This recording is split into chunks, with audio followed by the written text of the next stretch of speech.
Amigos, ¿qué tal? Muy buenos días. Gracias por estar con nosotros. Yo soy Ismael Alvarado de Consenso Latino. Tengo el placer, señoras y señores, de platicar el día de hoy con la doctora Gabriela Navarro Machuca, quien es socia fundadora de Psicovana, que es espacio de atención y psicoeducación en salud mental integral. Doctora Gaby, gracias por estar con nosotros. Hola Ismael, te agradezco de nuevo la invitación y hoy estamos para platicar de un tema, bueno, como todos pues, pero de muy actual interés, muy vigente interés, que ya les dirás. Muchas Sí, cuando gracias. me enteré del tema, doctora, sí me quedé muy intrigado. De hecho, yo llegué a la conclusión que la verdad es un tema, me atrevo a decirlo que es un tema muy tabú, doctora, aún todavía, para muchas Sí, personas. Pues nosotros como adultos, tenemos a nuestros hijos, tenemos a nuestros nietos, tenemos el pago de la casa, del automóvil, el seguro de los autos, de la casa, tenemos tantas cosas encima y eso es nomás en el hogar.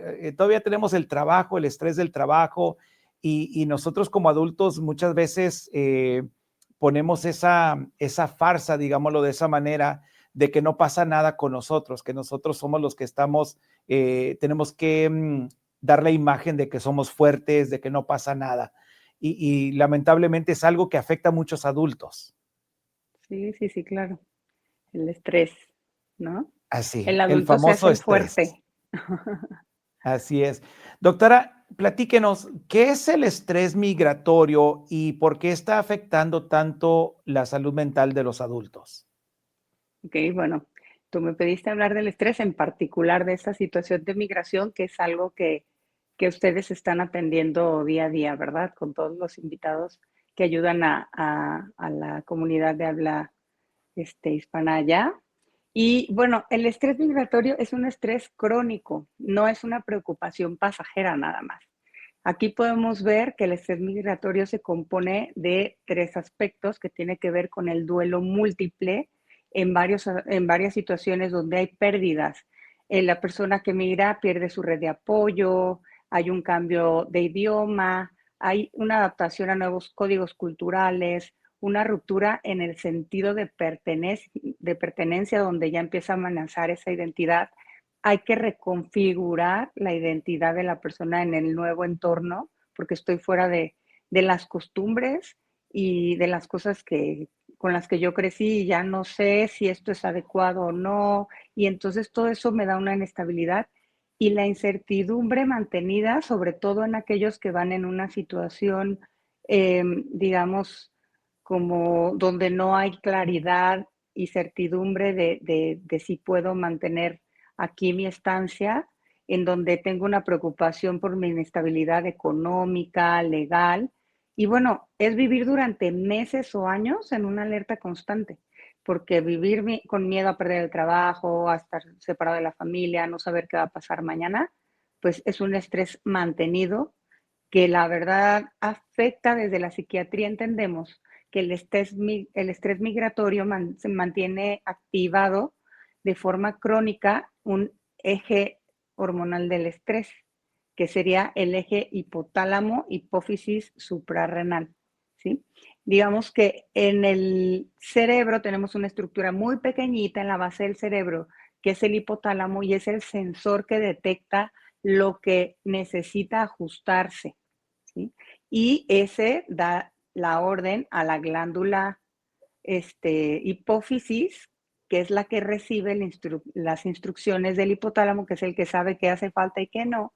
Y entonces esta glándula hipófisis ordena la liberación a otras glándulas de ciertas hormonas que son necesarias para equilibrar la homeostasis o la estabilidad metabólica en general del cuerpo. Entonces, cuando hay un estrés mantenido y todo el tiempo tenemos que el sistema nervioso no termina de apagarse porque está con una constante amenaza, sino gravísima, como cuando estuvimos en el, ¿cómo se dice?, en pandemia, era algo de incertidumbre constante, que no es un estrés agudísimo, pero sí mantenido, eso desgasta al sistema nervioso, ¿sí? Y el cortisol que libera la glándula suprarrenal, que es la que está arriba de los riñoncitos, se va por todo el torrente sanguíneo y es el que se encarga de decir, aquí vamos a estar todos bien alerta porque estamos en peligro constante. Y entonces tiene que haber adaptación y cambios en muchos órganos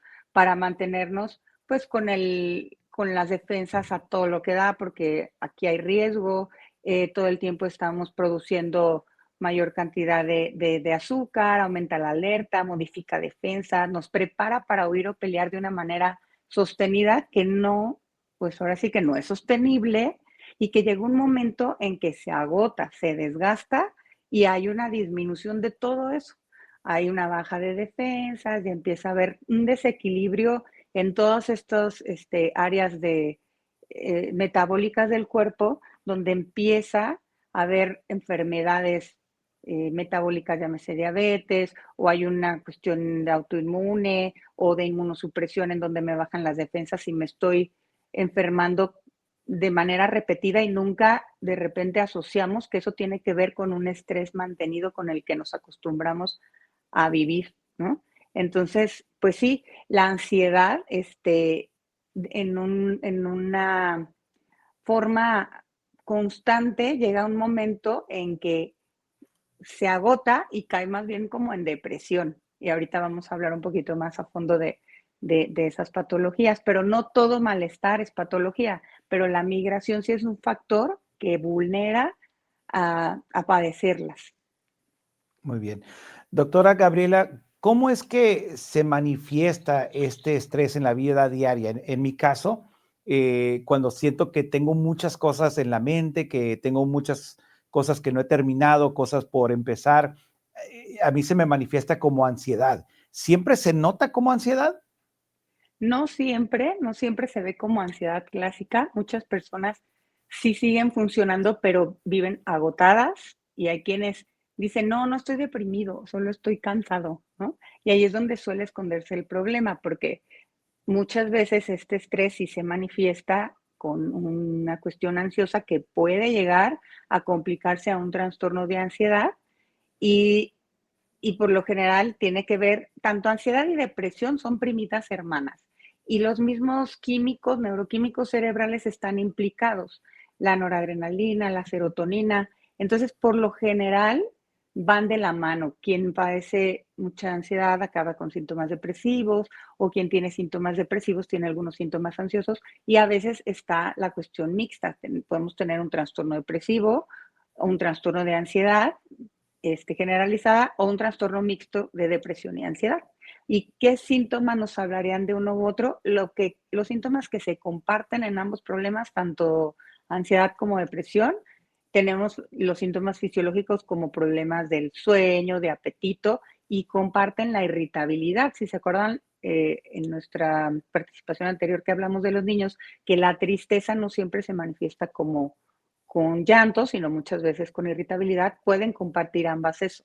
Pero ¿qué las diferenciaría a cada una? La depresión, digamos, bueno, primero hablemos de la ansiedad, que en este caso es como más frecuente en la cuestión migratoria, se caracterizaría a diferencia de la depresión por las preocupaciones persistentes e incontrolables y excesivas, donde ya me mantienen en un estado de hiperalerta, de inquietud, de no poder tener calma, aunque en teoría ya se resolvió lo que tenía o porque tengo en la mente como si de todos modos algo tuviera que estar al pendiente y hay quien dice es que yo así soy y a veces no es así, ya se está gestando un problema de un trastorno de ansiedad generalizada y la ansiedad también se manifiesta en el cuerpo. Todas las itis que conocemos, las colitis, las gastritis, pues tienen que ver muchas veces con ansiedad y también dolores, dolores de cabeza, dolores articulares, muchas veces son somatización de un estrés crónico, ¿sí? Pero de repente me dicen, no, pero es que no, yo no estoy mal, yo no estoy loco, es que cómo me voy a tomar lo que tú me das, a mí me da mucho miedo. Y les explico y les doy el ejemplo de que muchos pacientes llegan y me dicen, Gaby, es que si yo hubiera venido contigo, hubiera ido, bueno, puede ser conmigo, con un psiquiatra, desde que yo fui al psiquiatra o que vine contigo, dejé de visitar un montón de médicos que antes visitaba, justo porque en realidad atacando el origen nos regula muchas cuestiones del cuerpo, pero pensamos que está separado mente y cuerpo y no es así. O sea, si se fijan, el cerebro, el hipotálamo y todos estos regulan funciones de todo el organismo, entonces está muy ligado, ¿no? Muy bien. Doctora, una pregunta muy importante. ¿Cómo saber cuándo el estrés ya no es normal y se vuelve en un problema de salud mental? Ok, esa pregunta es muy interesante, fíjate. El estrés deja de ser normal cuando, aquí vamos a ver en esta imagen justo, la ansiedad es hasta cierto punto necesaria para movernos, para activarnos, porque si no me preocupa cómo voy a pagar mi casa, pues no trabajo para sacar el ingreso, ¿no? O sea, la ansiedad en sí no es mala, nos ayuda a resolver y nos ayuda a sobrevivir, huyendo, peleando cuando estamos en una amenaza. Pero, ¿cómo saber que ya no es adecuada cuando la intensidad es demasiada y la persistencia también, en donde ya nos dura semanas o meses?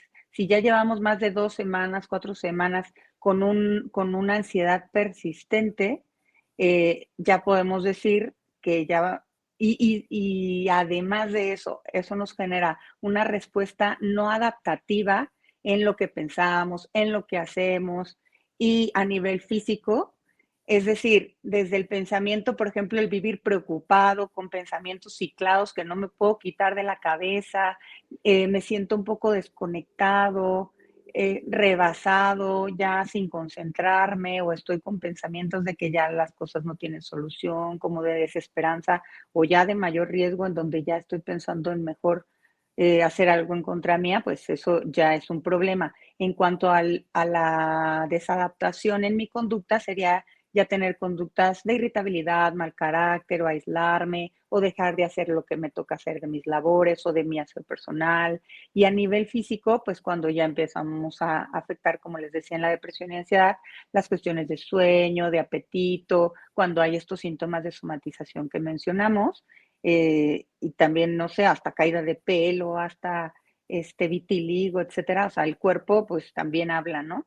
Entonces, cuando es persistente de semanas o meses, hay una respuesta desadaptativa y además esto está afectando la vida cotidiana, mi funcionamiento en mis relaciones interpersonales, familiares, laborales, académicos, sociales, ya es un problema, porque todos los trastornos mentales en psiquiatría, para que puedan ser diagnosticados como tal, necesitamos sí o sí que haya una afectación en el funcionamiento, ¿sí? Si no afecta mi vida diaria, no es un problema. Y bueno, aquí nos están mostrando una gráfica donde, según datos de la Organización Mundial de la Salud y diversos estudios internacionales en población migrante, la prevalencia de depresión y ansiedad en población general, aquí podemos ver que ronda entre 5 y 10%, pero en contextos migratorios se pueden duplicar y triplicar estas cifras, ¿sí?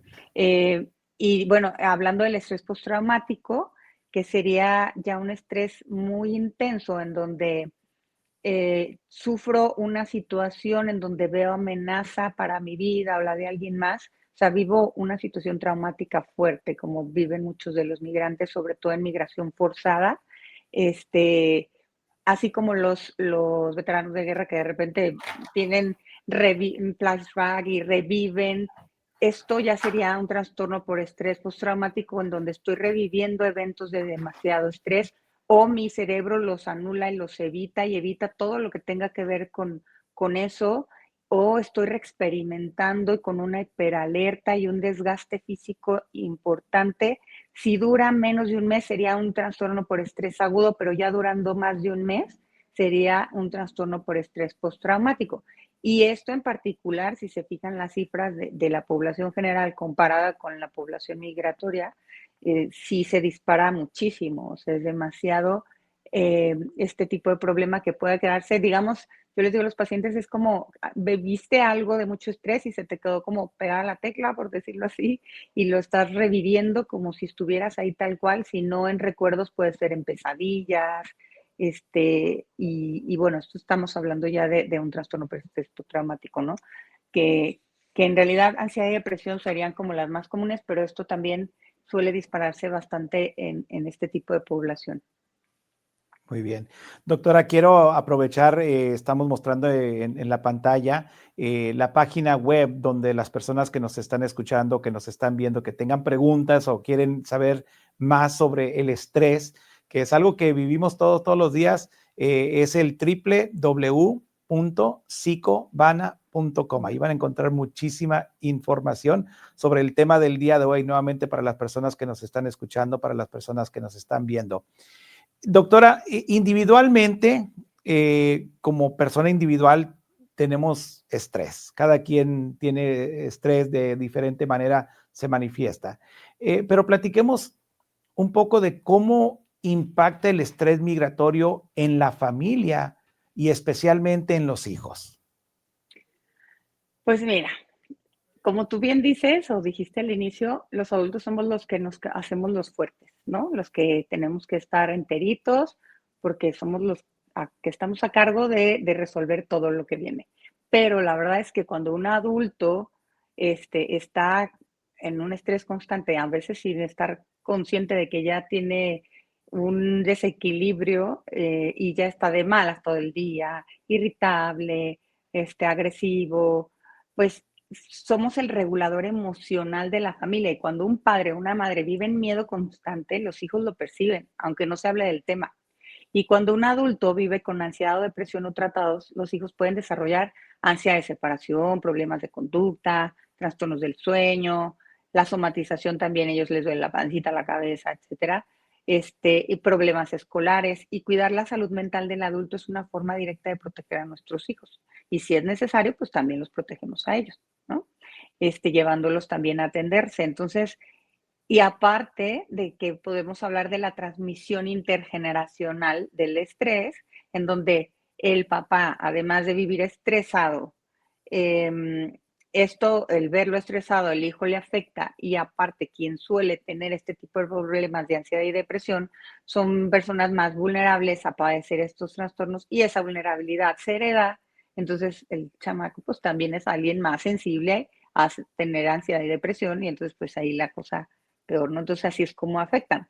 Y esta imagen que les estamos compartiendo, pues tiene que ver en aspectos donde son factores de riesgo clínico para padecer trastornos mentales en este tipo de población migratoria, ¿no? Se habla de que quien tenga un antecedente de una historia psiquiátrica previa donde ha padecido anteriormente a la migración cosas depresivas, ansiosas o algún otro tipo de problema emocional, más aparte si fue alguien que se vio necesitado a migrar, la migración forzada, o si fue separado de su familia, de su pareja, si no tiene su red de apoyo, si ya tiene antecedentes de un trauma previo y está sufriendo discriminación, serían factores que aumentan, digamos, los puntos para tener pues como mayor susceptibilidad a padecer alguno de estos problemas. Entonces,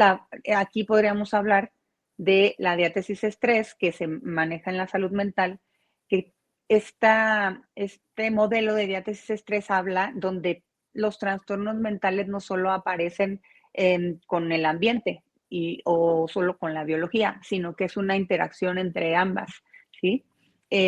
Y digamos que en este caso de la migración, la persona que llega a ser vulnerable, ya sea genéticamente o neurobiológicamente en la conformación pues sí, como del sistema neurobiológico que tiene o de situaciones de estrés a los que fue sometido en las primeras etapas de su vida, es más vulnerable. Y por otro lado, tiene el evento estresor, en este caso sería la migración o la violencia que pudo haber recibido, o la pérdida de sus seres queridos, o la separación de ellos, o pérdida económica, o pérdida de cultura, pues eso genera el riesgo de desarrollar un trastorno mental. Entonces, no quiere decir que todo migrante vaya a tener una patología, porque quien tenga mayor resiliencia y maneras de adaptarse al estrés adecuadas o más saludables, pues no precisamente, pero muchos de ellos sí están como más vulnerables y no solo se resuelve con fuerza de voluntad y no solo se resuelve hablándolo, a veces el cerebro, pues, digamos, necesitamos un apoyo para poderlo regular, ya sea con nuestra red de apoyo familiar, en la cuestión social y bueno, a veces ya médica, ¿no? Muy bien. Doctora Gabriela, ¿qué ayuda realmente a las personas que viven esta incertidumbre? ¿Y cuándo buscar ayuda profesional? Le hago esa segunda pregunta porque al principio dije que es un tema a veces tabú entre nosotros los adultos, especialmente en los hispanos, en los latinos, como lo mencionamos, nosotros damos la imagen de que somos fuertes, pero a buscar ayuda aún todavía es tabú. Sí, claro, o sea, todavía se dice que, pues, el que ya busca ayuda es porque ya no pudo solo, es débil o porque no está loco, ¿no? Incluso te lo digo, no solo en la población general, incluso en el área médica, como médicos, los que no estamos en el área de salud mental, de repente tú ves que te llegan colegas de otras áreas médicas que dicen, es que ¿por qué necesito venir contigo y tomar algo? Si, ¿por qué? Porque tengo que llegar a este punto como si fuera lo más dramático y caótico del universo, ¿no? Pero bueno, Ujú. ayuda a entender qué está pasando en la mente, en el cuerpo.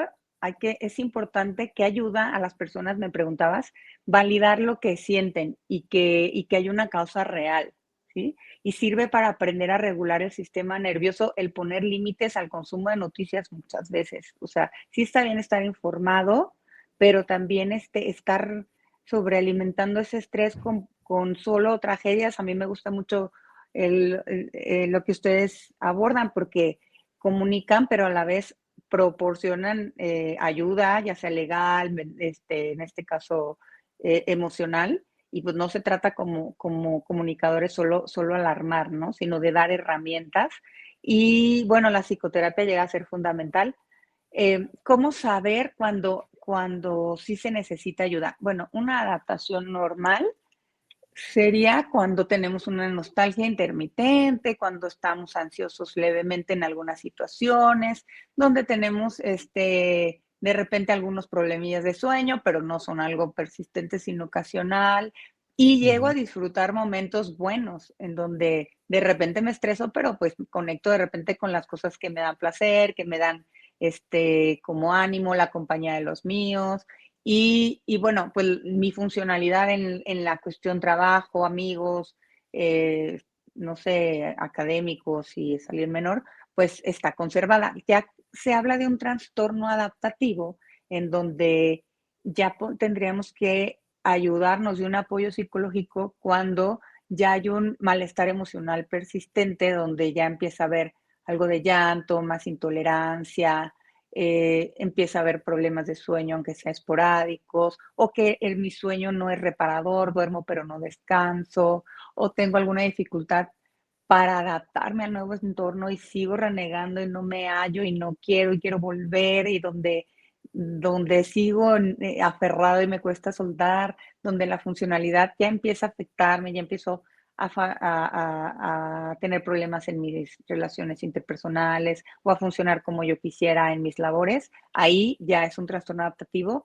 que vale la pena empezar a apoyarnos de psicoterapia y que en su momento, si se llega a complicar, pues sí es válido y es de valientes pedir la ayuda a otro nivel psiquiátrico, ¿no? Donde diríamos, donde sí o sí no habría ni que dudarlo y buscar una ayuda profesional psiquiátrica, pues ya cuando hay como un riesgo real en una depresión severa, en una ansiedad muy importante con ataques de pánico o cuando Ujú. ya hay pensamientos de riesgo o cuando ya no puedo dormir por días y estoy, o sea, alguien que no duerme, la verdad es un criterio de hospitalización psiquiátrica, alguien que no ha dormido más de 2, 3 días, eso pues ahora sí Ajá. que vuelve loco, como decimos coloquialmente, a cualquiera, o sea, nos desestabiliza bastante. Entonces, esos sí serían señales donde sí o sí tenemos que buscar esa ayuda a otro nivel. pero la verdad es que, como te decía la otra vez, las películas nos tienen en muy mala fama. No, no, no somos así tan malos. La verdad es que ya que nos conocen y saben nuestra labor, mucha gente acaba apreciándola y agradeciéndola. Ajá. Doctora, usted y yo podemos platicar todo el día, especialmente sobre este tema. Espero que podamos platicar más sobre este estrés en otra ocasión. Pero antes, doctora, de despedirnos, usted me mencionó sobre un taller que viene muy pronto. Sí, sí, sí, les quiero compartir que en mis redes, en la página que ya tuvieron a bien compartir de mi página web y en las redes sociales, tendremos la información para un taller de depresión. Vamos a iniciar con un taller de depresión donde vamos a profundizar más el tema con un espacio educativo estructurado, en donde profundizaremos para que conozcas qué tipo de depresión tienes o la de tu ser querido y qué la origina, presencial, bueno, en línea, pero en vivo, para poder interactuar y resolver dudas, profundizar y también con estrategias muy específicas, digamos, como meditaciones y cosas que puedes usar antes de llegar a otro nivel que sería el apoyo farmacológico, con cosas muy puntuales y de mucha utilidad. Y ya luego seguiremos con el de ansiedad, pero ese es el que les quiero invitar por ahora a toda tu audiencia. Doctora Gabriela, muchísimas gracias por compartir su tiempo con nosotros. No, pues gracias a ustedes por la invitación y por sumarnos ambos a esta labor de ayudar a todos los que necesitamos esta información tan tabú, como dices. Gracias.